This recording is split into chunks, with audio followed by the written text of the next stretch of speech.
Bienvenue à Motherhood Unfiltered Podcast. Ici, on crée le village dont chaque maman a besoin. C'est un espace de ressources, de partage et de soutien pour la maternité et le bien-être. Rejoins la communauté où la maternité est vécue et célébrée ensemble et sans filtre. Bon épisode! Bonjour à tous et bienvenue à un autre épisode de Motherhood Unfiltered Podcast. Aujourd'hui, un autre invité super spécial. Je suis vraiment contente qu'elle ait accepté l'invitation parce que le sujet d'aujourd'hui, c'est le sommeil des bébés. En fait, on va focuser un petit peu plus sur le 0-18 mois plus particulièrement parce que je pense que c'est tellement un gros morceau du casse-tête de la vie de nouvelles mamans ou du moins même de nouveaux parents. Moi, je me souviens être dans le midst of it all, tu sais, quand j'étais vraiment dedans, comme je vais plus dormir, puis j'étais vraiment, tout était dramatique, on dirait. Donc, je vais vraiment faire un épisode sur ça aujourd'hui et j'ai avec moi Krista Leto, qui est la cofondatrice de la page Cœur en tête de l'entreprise du même nom. Elle a travaillé pendant plus de 10 ans en intervention en milieu scolaire, en pratique privée auprès des familles. Elle est spécialisée dans l'approche vraiment développementale et relationnelle. Et elle a également formé et occupé la fonction de rôle conseil auprès de nombreux intervenants et de professionnels. Donc, sans plus tarder, merci d'être avec nous, Krista. Merci Ariane. Donc, je voulais savoir, avant qu'on commence vraiment, qu'on y aille dans le vif du sujet du sommeil, peux-tu nous parler un peu de c'est qui Krista et un peu de Cœur en tête? Parce que moi, je suis tombée sur votre page Instagram il y a déjà un an, je pense, puis il y avait un post justement sur le sommeil, puis j'avais accroché. J'aimais vraiment l'approche de Cœur en tête par rapport au sommeil et c'est là que je vous ai trouvé. Mais si tu peux nous parler un petit peu de c'est quoi Cœur en tête, puis c'est qui Krista? Oui, certainement. Donc, en fait, tu m'as déjà bien présenté. Donc, j'ai mon bac, ma maîtrise en psychoéducation. J'ai travaillé en intervention, donc sur le plancher, en intervention directe avec différents types on va dire, de clientèle. Donc, autant des élèves dans le milieu scolaire, autant les intervenants. Mais j'ai aussi travaillé en pratique privée avec les familles. Donc, j'accompagnais les parents de mieux comprendre ce qui se passe à l'intérieur de leur enfant. Donc, d'aller un peu au-delà du comportement finalement. Je disais toujours en anglais aussi, to help them understand behavior from the inside out. Mm-hmm. J'ai fait ça à partir de 2013 en fait. Et là, en 2021, j'ai cofondé Cœur en tête. Donc, c'est une entreprise qui a vraiment comme mission de mettre l'emphase sur les émotions. Hein? C'est ça, c'est de mieux comprendre et protéger le monde émotionnel de nos enfants. Oui, et voilà. Donc, c'est ce qui est en fait, c'est ce qui est à la base de toutes nos différentes formations. C'est aussi à la base de nos accompagnements aussi avec les différents professionnels et parents, là. Oui, parce que sur 40 têtes, là, nous, on le fait vraiment spécifiquement au sommeil cette fois-ci, mais vous avez vraiment des formations pour le développement des enfants, je pense 0-17 ans. Tu sais, c'est pas simplement sur le sommeil, c'est vraiment comme comment on peut accompagner l'enfant émotionnellement, je pense. Hein? Oui, exact. Et j'ai envie de dire que c'est toute partie du sommeil Ah pareil. ouais, hein? Donc, ouais, donc le défi de sommeil, les défis de sommeil, en fait, je l'ai vécu aussi. En tant que maman, je l'ai expérimenté. J'ai accompagné de nombreuses familles au travers des défis de sommeil. Donc, en fait, ça a été un projet qui est parti du sommeil, qui s'appelait Bon Dodo, en fait, là. Et par la suite, ça l'a développé en autre chose aussi, là. Très cool. En fait, c'est ça. Je voulais qu'on aborde le sommeil, surtout 0-18 mois, parce que moi, je me souviens, ça a été marquant. Tu sais, on dit tout le temps, ah, tu dormiras plus, tu vas voir quand tu vas avoir des enfants, mais d'être vraiment dedans, puis de. Tu sais, c'est comme tellement hors de notre contrôle si notre enfant dort ou dort pas, ou les siestes, puis il y a tellement d'informations, puis là, quand tu te mets à lire, tu es un peu perdu à gauche, à droite. Puis souvent, quand tu es un peu dépourvu, je pense, de solutions, tu tournes peut-être vers des méthodes un peu plus drastiques ou un peu, tu sais, qu'est-ce que tu vois passer. Puis je voulais qu'on aborde ça, vraiment, les techniques de sommeil traditionnelles. Est-ce qu'il y a des effets à court ou long terme? Je parle, exemple, le sleep training, tu sais, le classique 5-10-15. Puis c'est vraiment pas pour shamer les parents qui l'utilisent, vraiment pas du tout. Je voulais vraiment mettre l'emphase, en fait, sur est-ce que c'est la bonne technique à utiliser? Est-ce qu'il y a des effets sur nos enfants? Comment que tu voyais ça? Oui. Oui, et c'est une big question avec plusieurs couches finalement Oui, liées on peut à cette la question. décortiquer. Oui, on va prendre le temps de décortiquer. Parce qu'en fait, il y a beaucoup de choses que tu as dit. Justement, quand on devient parent, le nombre de changements qui a lieu à l'intérieur de nous, à l'extérieur de nous, on est vraiment dans une place, on va dire même plus vulnérable, fragile, Mhm. en pleine adaptation. Donc, nous autres, même en tant que maman, on est énormément remués Mhm. par ce qu'on vient de vivre et par c'est ça, tous ces changements, si on veut. On est en train de se découvrir, on est en train de se découvrir en tant que maman, puis aussi on est en train de découvrir notre enfant. Mhm. Donc il y a énormément on va dire, d'émotions déjà en l'air. Ce qui arrive actuellement, et c'est ce que j'ai pu vivre moi aussi, c'est des fois, on n'arrive pas avec, on va dire, à l'intérieur d'une culture ou d'un village très, très, on va dire, fort là, des Mhm. valeurs qui nous sommes transmises là, de par une génération à l'autre. On est vraiment plus dans une société, dans un village qui, euh, qui, qui prône l'indépendance, Mhm. qui a peur d'être trop dépendant. On est à l'intérieur d'une société qui va très, très vite. Et qui est en fait divisée, qui divise on va dire, le comportement des instincts aussi maternels. Donc, on est beaucoup dans l'apprentissage, on est beaucoup dans... Et donc, Mhm. j'ai envie de dire qu'on a perdu quelque chose d'assez important et essentiel comme soutien à la maman Mhm. quand la maman, elle devient maman finalement. Mhm. Et donc, pour moi, c'est important de le nommer parce que, comme tu as nommé, comme tu as dit, Ariane, l'idée n'est pas de shamer, l'idée n'est pas d'être dans le jugement, l'idée est aussi de peut-être se questionner comment ça se fait qu'on va beaucoup rapidement vers Mhm. des techniques, comment ça se fait que c'est omniprésent, comment ça se fait, c'est ce qui sort souvent de la bouche de professionnels qui sont en charge ou qui sont autour de nous en tant que femmes qui venons d'accoucher ou qui et et c'est ça. Donc il y a comme une partie très très culturelle qui pour moi on doit mettre en Ouais. évidence. Et là il y a l'autre partie aussi vraiment émotionnelle. On est fragile, il manque de soutien. On va vers soit des experts et où on va vers de l'information. On va à la recherche d'information à cause que justement on est dans l'art technologique. Et Mhm. l'information, Ouais, hein? il y en a de toutes sortes. Il y en a de toutes sortes. Donc, ça va on va dire, à aller vers des approches très, on va dire, posées, Ouais. polarisantes.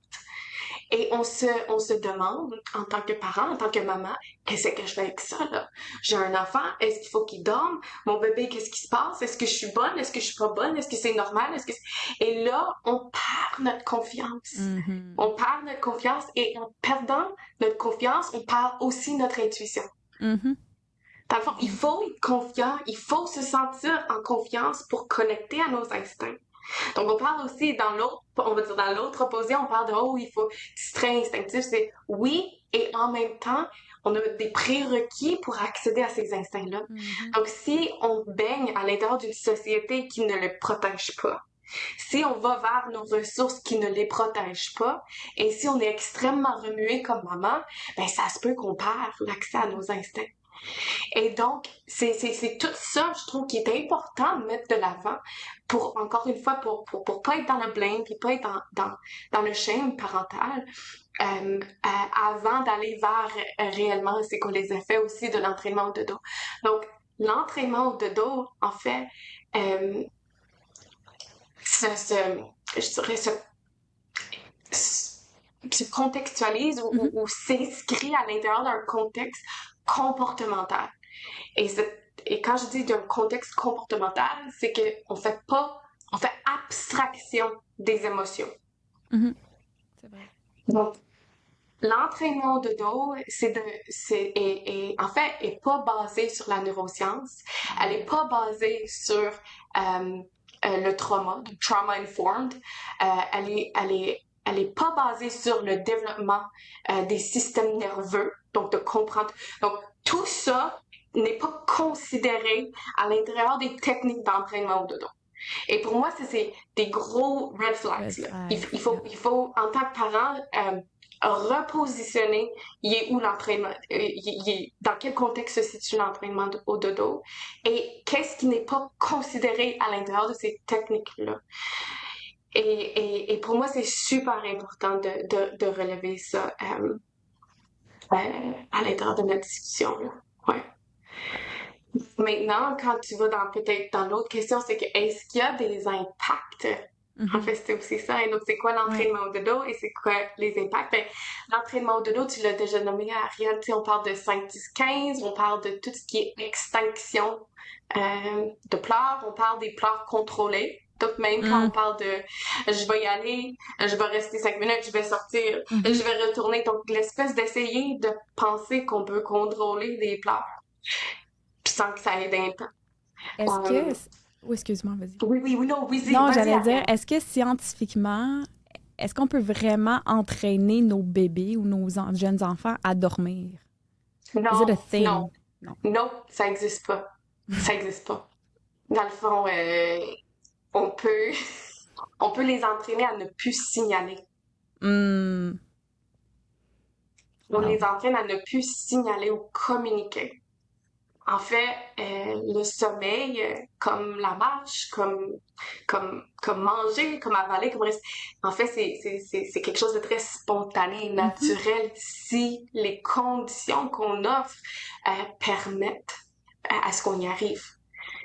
Et ça, c'est un grand mythe que ça peut être enseigné.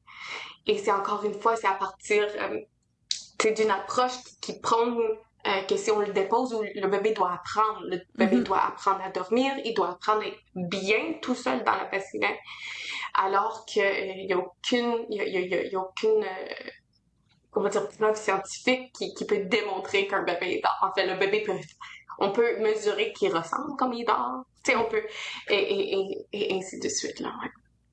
Puis, il y a une question. Ah oui, il y avait un truc, je pense, que j'avais vu sur votre page aussi qui m'avait marqué, puis je pense qu'on peut faire un beau lien avec ça, que l'indépendance se crée par un. Pas par la dépendance, mais par une connexion sécure, en fait, par la dépendance à la base. Donc, une belle indépendance qui se crée de ça. Puis ça m'avait marqué parce que justement, comme tu disais un peu au début, de comme on est dans une société que ton bébé, il ne faut pas qu'il soit dépendant de toi, il faut qu'il soit autonome. Alors qu'au contraire, cette indépendance-là va se créer avec une connexion sécure avec le parent. Exact. Puis tu sais, c'est ça, c'est que l'indépendance est créée à partir d'une profonde dépendance.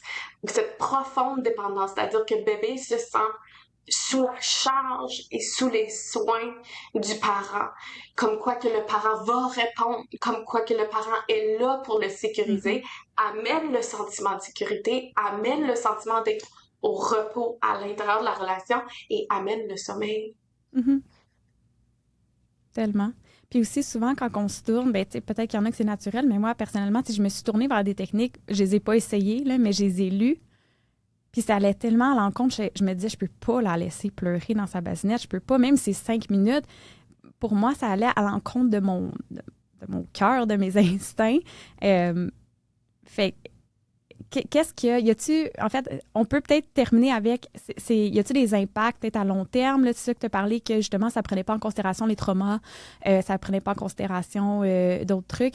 Y a-tu des impacts qu'on pourrait voir, mettons, que si un parent a essayé une technique de sommeil, puis qu'il peut peut-être remarquer chez son enfant, mettons? Oui, donc moi, il faut que je fasse attention de quelle façon j'amène tout ça. Ce que je peux dire, basé sur mes expériences cliniques. Donc, ce que j'ai pu voir à l'intérieur de mes accompagnements, de ce que j'ai pu voir avec mon propre enfant aussi. Hein. Donc, j'ai un bébé, mon premier bébé hautement sensible. Avant d'être bien ancré, comme je t'ai déjà dit, j'ai passé par un moment où j'étais mêlée, où je n'allais pas bien, où le pédiatre disait à mon mari, tu la sors de la chambre, tu dois faire ci. Il y avait énormément de pression pour aller vers l'entraînement au dodo. Elle va pleurer, elle va crier, tu l'empêches de rentrer. C'est des dires de spécialistes envers mon mari à ce moment-là. Et ce qui m'habitait le plus, c'est mais comment ça se fait qu'en dedans de moi, un peu comme ce que tu dis, je suis autant remuée. Comment ça se fait que je suis amenée à aller vers mon bébé, alors que lui est en train de dire que je suis supposée faire l'effet contraire. L'inverse, Et donc, oui, et donc, ce que j'ai pu déjà voir en ayant déjà, on va dire, essayé minimalement, là, ce que les experts ont dit, il y avait des réactions de défense assez fortes chez ma petite. Les cris, le vomi, hein? OK. Dans le fond, ça n'a pas pris une fois. En fait, on a eu un window où j'allais moins bien. Mon mari a dit, on l'essaye dessus. Ouais. On essaie des choses en tant que parent. Et il y a eu une fois où je lui ai permis de dire, OK, on essaye, je prends mon Mon time. 90 secondes, là, puis je vais voir ce qui se passe, puis vas-tu apprendre en 90 secondes? Et la réaction a été extrême. Ouais. Et ça, c'est des défenses. C'est le gruger sur du bois. Combien de parents me rapportent le vomi? Ah oui. Il a vomi et je l'ai laissé dans son vomi.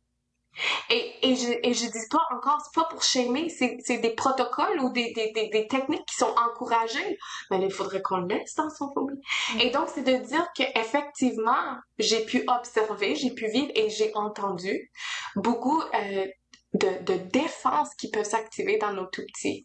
Et le vomi, c'est comme physique. Donc là, quand c'est physique, souvent, le parent, il est comme, OK, ben là, je peux y aller, tu sais, ça n'a pas de bon sens, il y a vomi. Mais il y a d'autres défenses. Il y a d'autres défenses. Et arrêter de pleurer en est un. Et d'être amené à dissocier en tant que bébé en est un autre. Donc, c'est pas à cause que notre bébé ne pleure plus qu'il n'a pas d'impact quand on est en train de l'entraîner au dodo. Et ça, c'est important aussi. Le shutdown, la dissociation est un effet qu'on peut voir et qu'on peut aussi expérimenter en tant que parent quand on le voit. Et ensuite de ça, ça amène tout aussi d'autres gammes de défis émotionnels au fur et à mesure. Et est-ce que c'est présent chez tous les bébés? Non, non, je peux pas dire que c'est puis est-ce que ça va briser le lien d'attachement? C'est souvent ça. Je peux pas non plus me prononcer sur ça, mais ce que je peux dire, c'est à l'inverse. Si on parle de nurturing, le nurturing, c'est le facteur de protection le plus important quand on parle de la santé émotionnelle et de la santé mentale. Quand on parle de nurturing, donc la réponse, quand nos enfants ont le système de stress ou le système d'alarme activé, est ce qui protège le plus notre enfant. Et donc, ça peut amener à certaines réflexions. C'est même si on peut parler de trauma, donc sans dire que c'est du trauma imposé, on peut parler de quelle est la définition de trauma. Gabor Maté explique le trauma comme pas l'incident, mais c'est d'être seul avec l'émotion vécue à partir de l'incident. Donc c'est pas l'incident qui cause du trauma, c'est d'être seul avec l'émotion. Je comprends. Et là, on peut se poser la question, c'est quoi le sleep training? N'est-ce pas le laisser seul avec son émotion? Donc, encore une fois, il faut toujours faire attention à comment on l'amène, mais je pense que c'est des réflexions sociétales qu'on doit avoir actuellement quant à comprendre ce qui se passe avec nos enfants, comprendre et protéger les émotions de nos enfants. Et ça part là. Une période sensible entre 0 et 3 ans incroyable. Tellement. Puis je pense, au début, tu dis, on est dans une culture qui va très vite. Il y a beaucoup de cultures que le cododo, c'est juste normal. Puis je dis pas aux gens de faire du cododo, mais je veux dire, on est dans une société où on détache très, très rapidement la mère de l'enfant ou le parent de l'enfant, que ce soit pour l'allaitement, que ce soit pour le dodo. Puis il y a des enfants aussi, j'imagine, qui répondent mieux au sleep training que d'autres. Puis peut-être qu'il y a des parents qui sont peut-être moins inquiets par rapport à ça. Moi, je sais que si je laissais Sage, je pense qu'elle aurait pleuré toute la nuit. Là. Tu sais, je veux dire, à un moment donné, elle aurait, oui, effectivement, tombé endormie, d'épuisement, mais ça marchait, ça n'aurait juste pas marché. Puis, fait que moi, je l'ai emmené avec moi en cododo. Puis, je sais que c'est pas nécessairement la recommandation principale, mais il y a des façons de faire le cododo d'une façon sécuritaire. Puis moi, je me suis acheté, entre guillemets, beaucoup de sommeil avec ça. Puis, pour les gens que peut-être que, hey, moi, le cododo, non, ça marche pas, je veux mon intimité avec mon partenaire ou je veux que mon enfant ait son lit, est-ce qu'il y a une façon de pas d'entraîner l'enfant au dodo, mais d'accompagner son enfant avec le sommeil. Puis je pense que vous avez une formation aussi qui s'appelle Bon Dodo par rapport à ça. Y a-t-il une façon qui fait du sens, en fait, pour l'enfant puis le parent, qui respecte un peu ce lien d'attachement-là? Oui, ben d'abord, c'est sûr, je trouve tellement intéressant tout ce que tu dis, Marianne, mais c'est aussi d'aller explorer en tant que parent euh, d'où vient la résistance de la proximité avec le Mm. bébé. Donc ça, Wow. j'invite les parents à se poser cette question-là, parce que si ça provient encore une fois des mythes, des pensées erronées, on doit les adresser. Parce que si c'est pas au niveau du sommeil, ça va revenir, Mhm. ces genres de pensées-là. Tu sais, la peur de proximité ou la résistance de proximité vient de... Donc, je vous invite d'aller vous questionner par rapport à ça. Mais autrement, c'est de plus on comprend comment bébé se sent en sécurité, plus on comprend la façon que bébé se sent proche de nous. Parce qu'en fait, c'est ça, hein. C'est que le dodo, elle représente la plus grande séparation entre le parent et le bébé. Et cette séparation-là éveille et évoque du stress, de l'alarme. Donc, c'est ça le défi du dodo. Et les émotions, donc, ce qui est le plus souvent, pas négligé, mais manquante là, dans la Mhm. compréhension du sommeil, en fait partie, et c'est ce qui est au centre des défis du sommeil. Maintenant, il y a d'autres choses aussi, on va dire, plus physiques. Des fois, il faut aller explorer autre chose, mais moi, aujourd'hui, à Mhm. l'intérieur de ce que je peux amener, c'est vraiment plus l'angle émotionnel et c'est vraiment au cœur des défis du sommeil. Et donc, plus on comprend que bébé se sent en sécurité à l'intérieur de la relation, donc en proximité avec le parent, bien, plus on peut comprendre que il doit, même s'il n'est pas dans le lit, il doit être pas si loin. Mhm. Donc, il y a toute la notion de comment est-ce que bébé se sent proche de moi. Donc, oui, c'est par en fait, c'est par les sens. Donc, il y a être en proximité physique, donc jusqu'au toucher, mais il y a aussi par la voix, donc en l'entendant, donc Louis. Il y a aussi au niveau de visuel, il y a aussi le goûter. Euh, et c'est de considérer donc tous ces sens-là quand on essaye de répondre aux besoins du bébé et aux besoins de sentiment de sécurité du bébé sans que ça soit nécessairement physique, donc en cours de dos. Mm. Donc ça peut être une façon. Un exemple concret là, pour vous aider à le visualiser, c'est que, par exemple, moi, mon premier bébé hautement sensible, son penchant était le toucher. Donc, le cododo was great. Et ça a été, comme toi, ça m'a aidé, moi et mon bébé, à avoir le sommeil et aussi à développer notre résilience, à développer notre relation et ainsi de suite.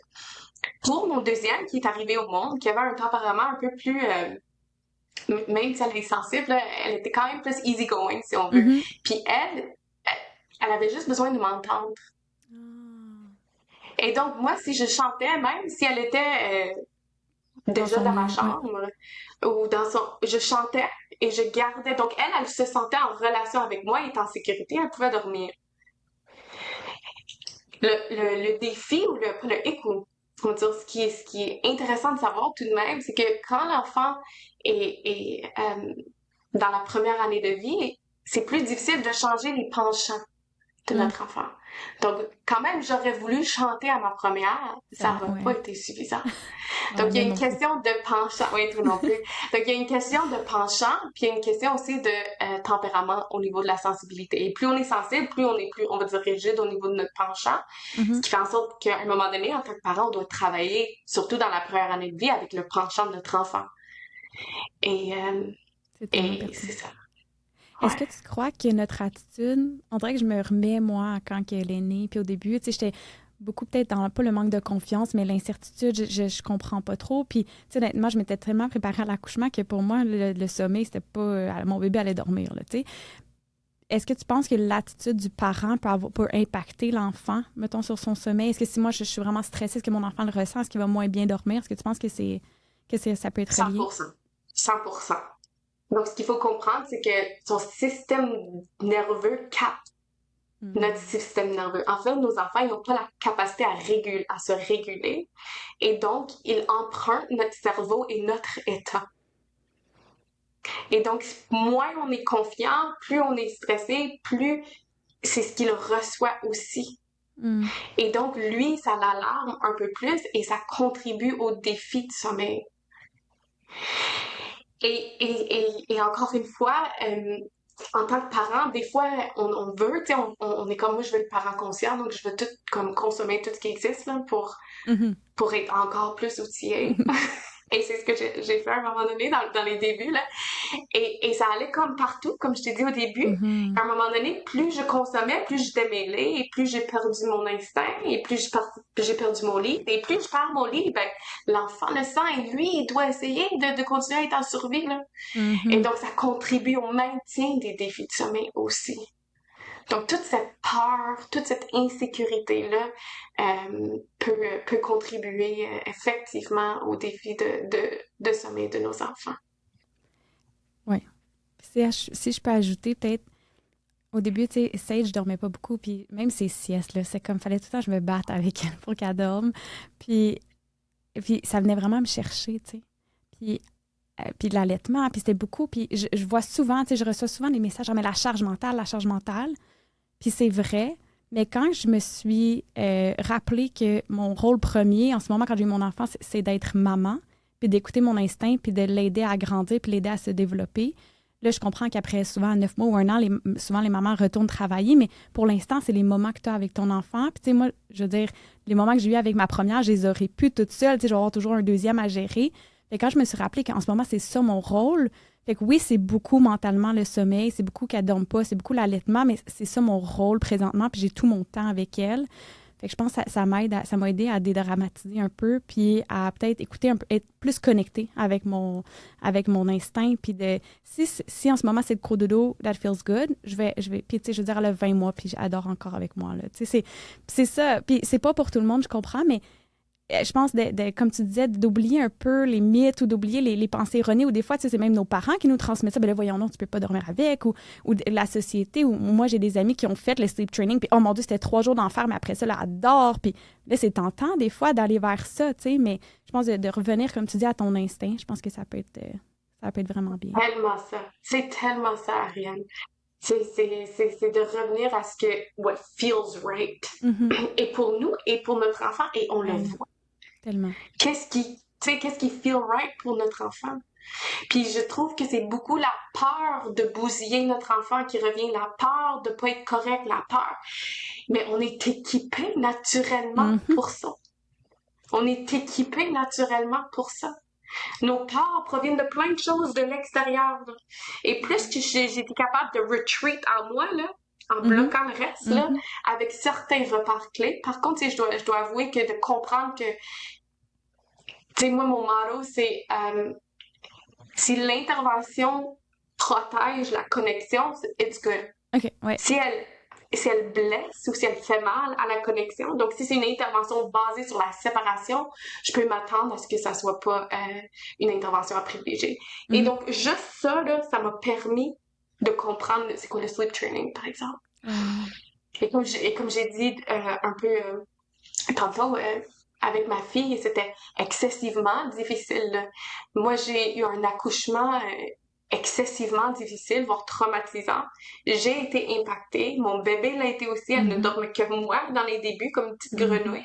Je comprenais pas ce qui se passait. Puis j'avais tous ces experts qui me disaient « Faut qu'elle dort toute seule, faut qu'elle dort toute seule. » Et en fait, si tu me permets, je me rappelle la première fois qu'on a fait du cododo, parce que moi, j'étais comme « Mais non, on peut pas faire du cododo, c'est quoi ça? » Tu sais, je veux dire. Puis on s'entend, j'ai quand même un bac, une maîtrise en psychoéducation, des connaissances, et j'étais déjà dans une approche bienveillante. Et j'essayais tout de même de comprendre où est-ce que tout ça se situait dans le puzzle. Là. Et je pense qu'elle avait 6 ou 8 semaines et j'ai eu le gastro. J'ai eu le gastro, oh my god. So I was at the bottom. Bottom. I was just like, take me now. It was awful. Et à un moment donné, ma mère, elle est venue m'aider. Et c'est ma mère qui a dit, ben là, ça n'a pas de bon sens. Donc, elle a dit, je vais tasser le lit, là. Puis elle a comme créé des conditions safe pour ma petite. Puis elle a dit, and I just slept beside her. Je me suis installée à côté d'elle. Puis elle a dormi. Ça super bien. Puis au début, je voulais dire, ben non, t'as pas le droit de faire ça. Oui, oui, oui. Puis après ça, je suis comme, oh non, no, that's what she needed. That's what Ouais. she needs. Mhm. Et je dis pas que le cododo a tout, tout resolve, parce que Non. malgré le cododo, il y a eu des réveils, il y a eu des périodes très Ben oui. difficiles. Mais she had a lot to process et moi aussi. Mhm. Et donc, ça prend du temps. Ça prend Ah du oui. temps. Mais j'étais convaincue que de répondre aux besoins de proximité et de connexion de mon enfant, que naturellement le reste allait venir. Mais ça, c'est venu plus tard, là, comme je dis. Quand Oui. je dis j'étais convaincue, j'étais pas convaincue à 4 semaines, là. Non, moi non plus. C'était venu plus tard, là. Mais, euh, mais c'est ça. Donc moi aussi, j'ai essayé des choses, j'ai essayé de figurer, j'ai essayé de la déposer, j'ai vu ses réactions, j'ai vu Mhm. des choses et là, et suite à ces réactions-là, on s'ajuste comme parents, on dit qu'est-ce que ça veut, tu sais, what is it telling me? Mhm. Et il faut s'ajuster, se réajuster quand on Tellement. file comme quelque chose ne fonctionne pas. Ouais, puis moi, je dis, elle fait du cours de l'eau, c'est pas parfait encore. Puis, tu sais, je veux dire, j'ai pas tout figuré. Il y a des nuits que ça me prend 1 heure et quart d'endormir. Il y a d'autres que ça prend 15 minutes. Il y a des fois qu'elle se réveille pas. Fait que c'est pas parfait. Je pense qu'il n'y a pas de technique parfaite, mais je pense d'y aller avec ce qui répond vraiment aux besoins de l'enfant. Puis, qu'est-ce qui feels good, comme qu'on disait avec toi. Je pense que ça peut juste être gagnant dans cette situation-là. Oui. Si on peut continuer avec en fait, on peut peut-être l'aborder, tout ce qui est accessoire. Tu sais, moi, j'avais lu, ça revient un peu à ce qu'on disait qu'on sépare la mère de l'enfant. Tu sais, toutes les white noise, le blackout, le snoo, je pense qu'il y en a un qui s'appelle le snoo qui berce l'enfant. Tu sais, j'ai l'impression qu'on sépare la mère de l'enfant puis on remplace ça par une technologie. Est-ce que encore là, ça peut venir, il n'y a peut-être pas de réponse exacte, mais venir un peu briser ce lien d'attachement-là ou comment tu voyais ça? Est-ce que tu en utilises, toi? Est-ce que tu les conseillerais plus ou moins? Personnellement, j'ai tout essayé et rien n'a fonctionné. Non plus. Comme ça, it speaks loud par rapport aux besoins de mon bébé, de mon Ouais, premier bébé. tellement. Elle avait besoin Ouais. de moi. Donc ça a été un grand apprentissage. Elle avait pas besoin de bruit. Elle avait besoin de ma voix. Mhm. Elle avait pas besoin d'une machine qui la shakeait. Elle avait besoin de mes bras. Mhm. Elle avait pas besoin d'un pacifier. Elle avait besoin de moi. Mhm. Et au début, je, j'essayais. Je veux dire, des tétines puis des bouteilles, là. J'ai dit, oh, je veux que mon mari, il Mhm. puisse aussi nourrir. Tellement. Et j'ai tout essayé, toutes les sortes, et je te commandais ça, puis ça parle aussi de où j'étais émotionnellement. Mhm. J'étais à la quête, j'étais à la recherche de réponses, alors que j'étais la réponse. Mhm. Et c'est le pouvoir, quand ça shift, là, de vraiment croire qu'on est la réponse. And you know what? En fait, she needs me. Mhm. En fait, ça a un pouvoir magique. C'est Tellement. rien de moi. Rien de moins. Maintenant, est-ce que ça veut dire que nécessairement ces outils-là sont à proscrire? Là? Je pense pas. Tu sais, je pense Mhm. que c'est à prendre et à en laisser. Je pense que ça ne remplacera jamais le parent. Et quand et si on les utilise, on doit les utiliser avec conscience. Mhm. Donc, si j'utilise par exemple la suce, est-ce que est-ce que je vois que justement mon bébé est en train de s'apaiser ou est-ce que j'y vais trop rapidement pour bloquer les pleurs? Mhm. Parce que plus qu'on bloque les pleurs, moins notre bébé peut s'adapter. Donc Mhm. c'est juste de comprendre de quelle façon j'utilise ces outils-là et est-ce que ça me remplace? Ou est-ce que ça nous aide ou nous supporte? Parce que justement, j'ai 3 autres enfants. Puis là, quand mon autre enfant il crie, ben je mets du white noise dans la Ouais. chambre pour comme bloquer le bruit de l'autre personne. Donc, je trouve que c'est des outils qui peuvent, dans certaines situations, être aidants. Mais il y a aussi des risques associés à ces outils-là. Mhm. Euh, et oui, je pense que n'importe quel outil peut avoir un risque de venir interagir ou voler certaines places que la maman ou le parent peut avoir un peu plus naturellement. Donc, encore une fois, je suis pas contre. Je Mhm. pense qu'il faut les utiliser avec une conscience parce que ça a un impact au plan émotionnel. Ça a un impact et ça peut avoir un impact au plan émotionnel et ça peut avoir un impact sur la relation. aussi. C'est drôle parce qu'on a Ouais. fait un épisode avec une physiothérapeute, puis on parlait des équipements pour bébé, puis elle a dit la même chose, de les utiliser avec intention parce que ça peut avoir un impact côté physique. Fait que là, je trouve ça un beau parallèle avec le côté émotionnel pour les équipements aussi. Est-ce que tu peux nous donner, là, tu as vraiment une formation spécifique à ça, fait que si jamais vous voulez aller voir, je pourrais mettre le lien à la formation pour le sommeil, qui n'est pas de l'entraînement de dos, qui est vraiment une façon d'accompagner nos enfants au sommeil. Est-ce que tu peux nous donner un petit aperçu ou la routine idéale que tu aimes, toi, pour accompagner les enfants au dodo? Je sais que chaque enfant est différent, mais y a-t-il des petits trucs que tu peux donner aux parents pour les aider à voir un petit peu plus clair?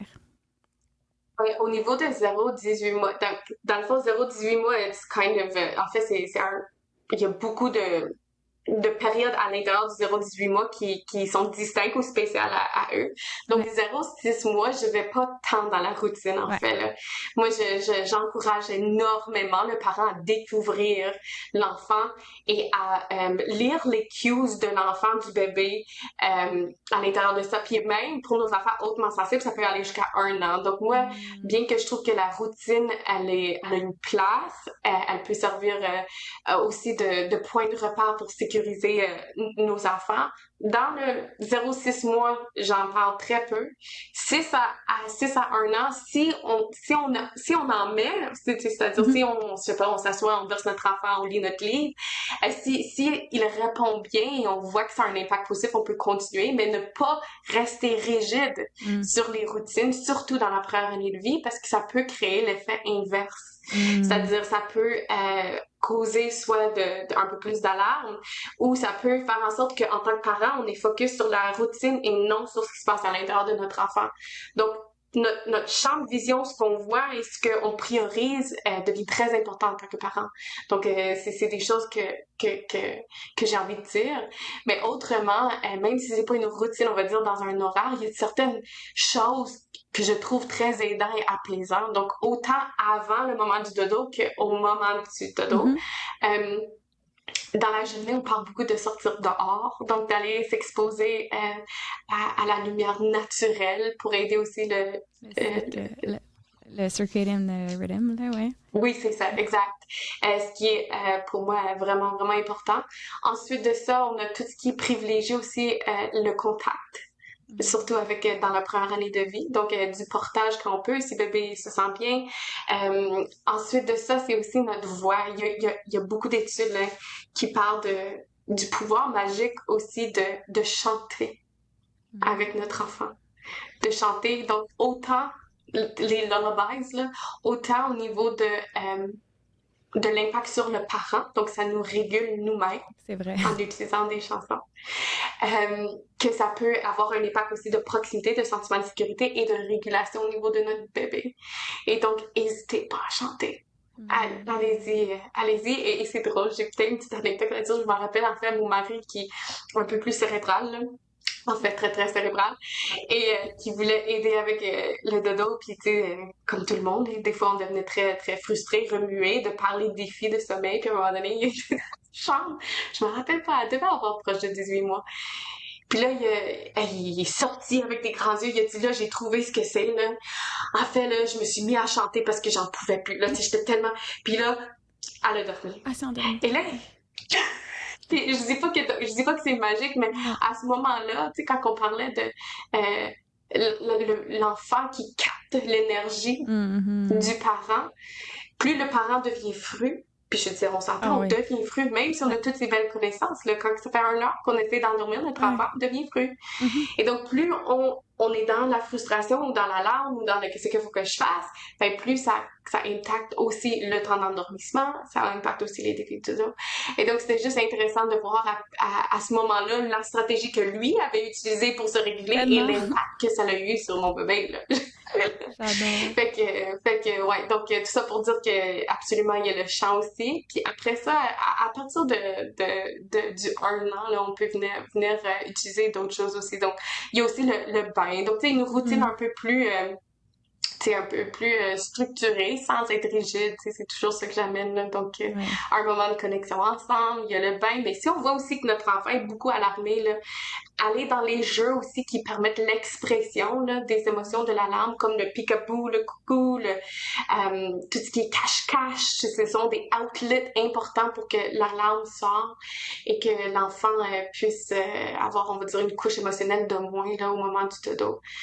Mais autrement, c'est ça. C'est le jeu, le reading, la lecture, c'est-à-dire les chants et la proximité. Ultimement, c'est ça. Tellement. Oui, puis pour revenir à la routine, je pense que si elle est trop stricte, après ça fait en sorte que si, exemple, tu as une soirée en quelque part ou que vous partez en voyage, tu es comme tellement stressé de « Oh non, on n'aurait pas son bain à telle heure » ou...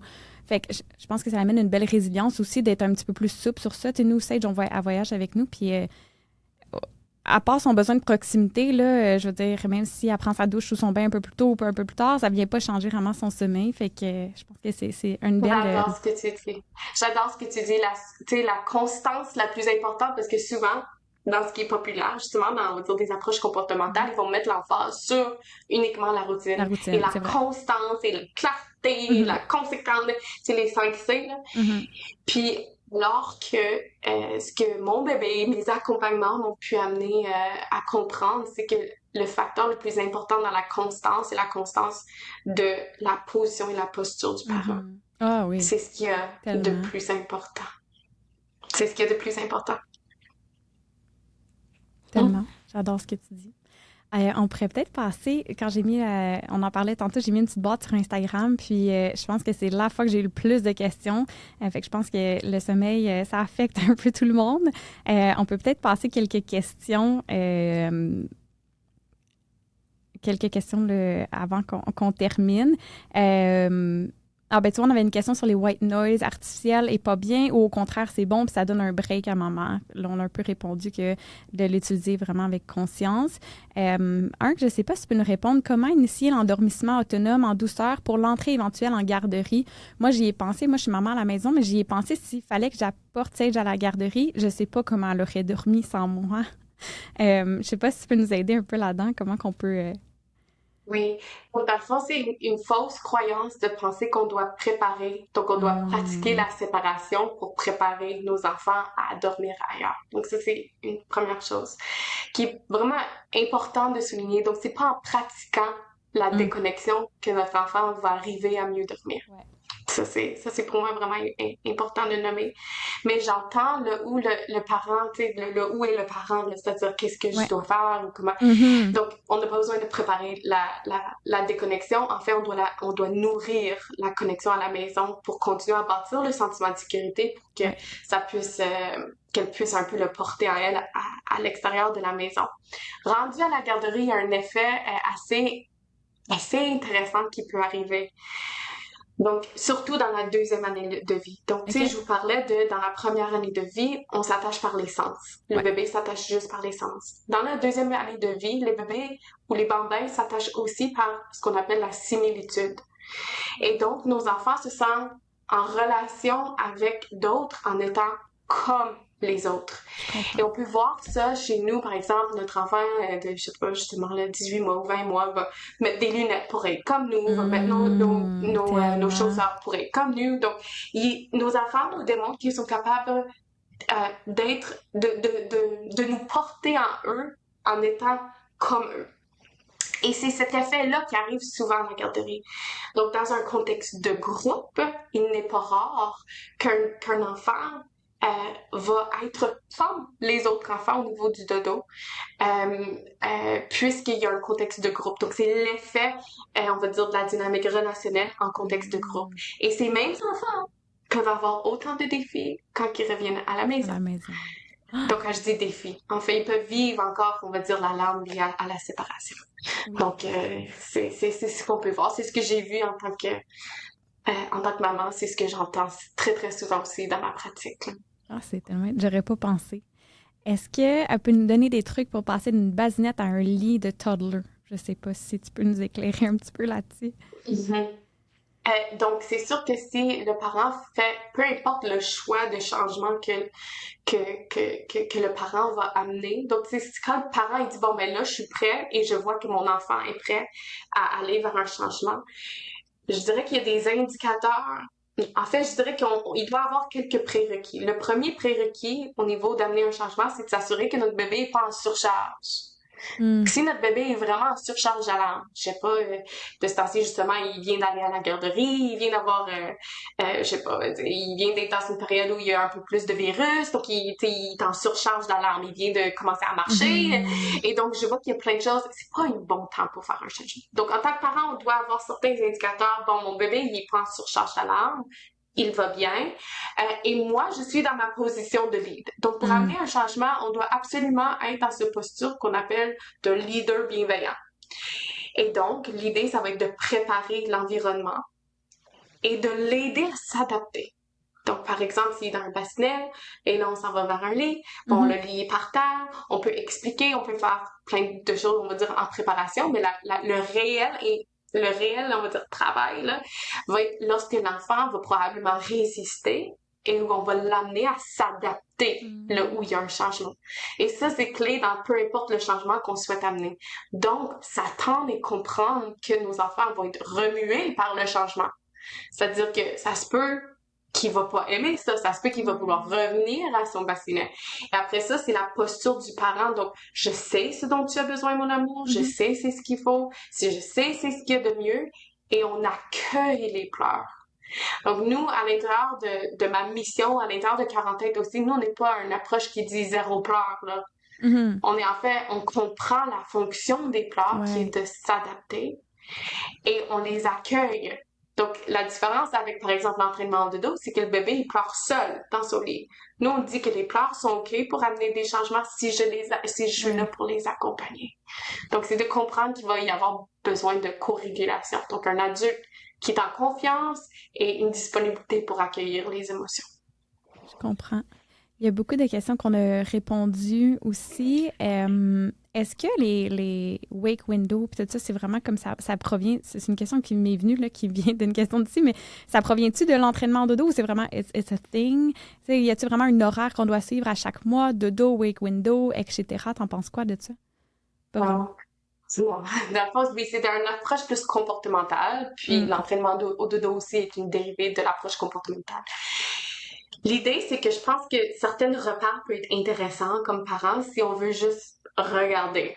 Mais la minute qu'on sent une pression liée au repère, on sait que Mm. c'est, en fait, ça nous sert pas. Je comprends. Ça nous sert pas et ça peut causer l'effet inverse, donc causer de la pression. Nous, on devient stressé, nous, on essaie d'imposer certaines Mm. choses, certaines façons de faire. On est déconnecté avec notre bébé réagit, nous, on réagit, puis là, vous voyez le cercle vicieux, là, Ouais. qui est très présent chez les nouvelles mamans, puis que j'ai aussi vécu, là. Donc, tu sais, there's Ouais. no shame in saying que ça existe. Donc, oui, il y a certains repères qui peuvent exister, mais à l'intérieur de mes formations, on n'en parle jamais. Je comprends. Je comprends. Mais c'est On n'en intéressant. parle pas. Puis c'est Ouais. drôle parce que je me vois beaucoup dans ce que tu dis. Moi, au début, je voyais que, OK, bon, ben, elle a 3 mois, c'est 1h45 d'éveil ou 1h30 d'éveil. Là, il faut que je la recouche. Puis là, j'étais stressée parce que j'avais peur qu'elle soit overtired. Puis il dit, c'est overtired, elle dormira pas. Puis, tu sais, c'est comme justement ce cercle-là. Alors que, mettons, à refaire, je pense que j'ai. Puis c'est peut-être pour ça que notre deuxième, on dirait qu'il est tout le temps un petit peu plus chill parce que nous, on est plus chill. On est comme, ah, on va dormir un jour, là, tu sais. Ça, oui, oui. Puis on n'a plus peur de la proximité. Tu sais, on lui Hum, résiste. Tu sais, moi, je me c'est rappelle vrai. avec ma deuxième, à un moment donné, j'avais la poussette en dedans, là. J'étais comme, no way, là. Donc, ma petite était dans la poussette, puis ma plus grande est en train de, à l'intérieur de ma maison, ma plus grande est en train de pousser ma plus jeune, puis Ouais. ma plus jeune adore, mais puis après ça, ma plus vieille adore. Ouais. Donc, je veux dire, on devient un peu plus, à l'aise avec Ouais. un peu le chaos. Puis le Mhm. messiness qui existe Tellement. aussi à la petite enfance, là. Tellement. Et, puis je pense qu'on pourrait terminer avec lui parce que ça peut peut-être amener à ce que tu as déjà dit, une petite fille de 2 ans et demi qui se lève. Après, fait ses nuits. Je pense que qu'est-ce qu'elle voulait dire, c'est qu'il se lève maintenant alors qu'avant, elle faisait ses nuits. Est-ce qu'il peut y avoir quelque chose dans le jour qui dérange le sommeil de la nuit, en fait? Oui. Donc oui, donc quand on parle de, encore une fois, donc je veux pas disregard tous les potentiels de, on va dire, des choses plus physiques, là, Ouais. ou de certaines choses que des fois il faut aller investiguer ailleurs. Mais quand on parle vraiment des émotions, les émotions est au centre des défis du sommeil. Mhm. Et donc, il y a plusieurs choses qui peuvent venir augmenter l'alarme de l'enfant et l'amener en surcharge d'alarme. Donc, c'est un peu ça, là. Donc, un bébé peut super bien dormir et plus il vieillit, plus il peut avoir de l'alarme à cause de plein de facteurs qui peuvent être dans sa vie. Et ensuite de ça, l'alarme peut causer des réveils. L'alarme peut causer un endormissement difficile. L'alarme peut causer aussi des réveils pendant la nuit qui durent longtemps. L'alarme peut causer des cauchemars. Donc, il faut absolument aller voir quels sont les facteurs qui créent de l'alarme chez mon enfant. Et à l'intérieur de ça, il y a des facteurs inévitables. Donc, il y a des choses que le fait même que mon enfant est en train de, je sais pas, grandir, il commence à avoir un milestone développemental, ça, on peut pas empêcher ça, ça vient avec. Donc, il faut s'attendre à ce qu'il y ait un impact. Pour certains enfants, et plus on est sensible, plus que facilement il va être impacté, en fait. Mais autrement, il y a aussi conscience, si notre enfant de 3-4 ans commence à parler de la mort, alors que la mort, c'est ce qu'il y a de plus alarmant, ben, on peut penser qu'il va avoir des défis de sommeil. Mais il y a une chose qu'on n'a pas tant abordée, puis qui devient quand même un facteur ultra important, et c'est la position à l'intérieur de la relation parent-enfant. Et ça, cette structure-là, donc l'hiérarchie naturelle du parent et de l'enfant, en fait, c'est que le parent est dans le lit, dans une position et dans une posture où il offre les soins, où il sait ce dont l'enfant a besoin, où c'est ça, il est le donneur, pourvoyeur, et ainsi de suite, et l'enfant peut se déposer dans la relation. Vers les 9 mois, on voit que c'est à ce moment-là qu'il y a comme diffusion un peu, là. Donc, dans les premières 9 mois, le bébé est très fusionnel à maman. Après ça, il y a comme une diffusion où, tu sais, le bébé est en train de développer son individuation. Et à l'intérieur de ça, la structure devient vraiment, vraiment importante. Et il n'est pas rare que justement, vers 10, 11, 12 mois, des fois un peu plus tard, à l'intérieur des consultations que je peux entendre, c'est que même si on fait le cododo ou même si on offre l'allaitement la nuit, si la structure, elle est renversée, c'est-à-dire si c'est bébé ou maman qui décide comment, ou tu sais comment je vais m'endormir, ou quel moment je vais téter, ou à quel moment. Donc si c'est le bébé est dans le lead, il y a de l'alarme. Ah, j'adore. Et avec l'alarme vient des défis de dodo. Donc, quand on regarde qu'est-ce que je peux éliminer ou qu'est-ce sur quoi je peux travailler pour diminuer l'alarme dans le système de mon enfant, l'hiérarchie, donc la position à l'intérieur de la relation est ultra, ultra importante. Et ça, encore une fois, juste avant 9 mois, ça n'existe pas ce que je dis là. À partir de 9 mois, puis surtout chez nos enfants sensibles, c'est des choses là qui viennent... Tellement intéressant. Hey, merci, Krista. Je crois que ça fait le tour. On avait répondu pas mal à toutes les questions là, à travers le podcast. Donc, est-ce que tu avais un petit quelque chose à rajouter pour les parents, peut-être qui sont vraiment dans le midst of it all, tu sais, quand tu es dedans, là, puis que ton enfant dort pas, y a-t-il un petit conseil qu'en tant que maman ou en tant que professionnelle que tu peux leur donner? Mais en fait, j'accueille ce qu'ils vivent, c'est tough, donc je veux du tout minimiser ce qu'ils vivent, en fait, là. Je veux aussi dire que, en tant que parent, we can do hard things. Donc, tu sais, c'est de dire que courage, c'est des saisons qui passent. Si vous êtes dans le doute et vous vous sentez pas au niveau de la confiance, allez chercher certains repères clés. Donc des gens qui, un peu comme moi, dans le fond, qui prônent des approches bienveillantes, qui protègent le cœur. Allez vous informer suffisamment pour retrouver votre oomph parental, allez retrouver pour vos instincts. Nous, on veut que les instincts soient bien éveillés, que la confiance soit là. Je veux que les parents se sentent empowered. Donc, la minute qu'on se sent dépendant envers quelque chose, on sait on doit essayer de, on va dire, aller vers autre chose. Donc, c'est ça. Donc, it's a hard season. We can do hard things. J'accueille, puis au besoin, je vous invite aussi peut-être justement, on a une formation qui s'appelle Alternative à l'entraînement de dos. Donc, c'est pour nos bébés, nos bambins de 0 à 18 mois. Et autrement, on a bon dodo aussi. Fait que c'est comme ça que je terminerai. J'adore. Je vais mettre en description le lien là, pour le site web de Cœur en tête, puis la page Instagram aussi. C'est des belles ressources Krista partage beaucoup de belles ressources aussi sur cette page-là. Donc, j'espère que ça a répondu à vos questions. Si jamais vous en avez d'autres, je suis certaine qu'elle serait super contente de répondre à vos questions. Mes messages sont toujours ouverts aussi. Donc, on se retrouve la semaine prochaine pour un autre épisode. Merci beaucoup. Merci. Merci d'avoir été des nôtres pour un autre épisode de Motherhood Unfiltered Podcast. Si vous avez apprécié notre moment ensemble, n'hésitez pas à aller laisser un avis et vous abonner pour ne rien manquer. À très bientôt!